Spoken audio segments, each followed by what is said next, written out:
Good morning मित्रांनो, कशा आहात? मजेत ना? हो, असलंच पाहिजे. मित्रांनो, मी पोपटराव बोर्डे. खरी संपत्ती. संपत्तीचा अर्थ फक्त पैसा नसतो. अंथरुणावर पडताच शांत झोप येते, तीच खरी संपत्ती. घरी परतल्यावर मन शांत होतं, तीच खरी संपत्ती.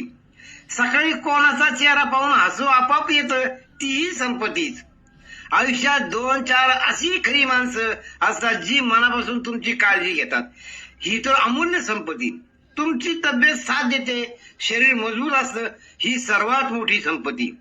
न घाबरता स्वतःचं मन मांडता येतं, ती स्वातंत्र्याची संपत्ती. मनात द्वेष, तिरस्कार नसतो, मन हलका असतं, ती शांतीची संपत्ती. आयुष्यात गोंधळ कमी, शांतता जास्त, ती सुखाची संपत्ती. रात्री पश्चाताप नसतो आणि सकाळी भीती नसते, ती समाधानाची संपत्ती. घर लहान असलं तरी त्यात प्रेम खूप मोठं असतं, ही तर सर्वात सुंदर संपत्ती. आणि हो, आमच्या सोबत दररोज ऑनलाईन व्यायाम करत असाल, तुमच्या आरोग्यात, ऊर्जेमध्ये आणि आत्मविश्वासात वाढ होत असेल, तर ही आयुष्यावर टिकणारी खरी संपत्ती. Okay, thank you.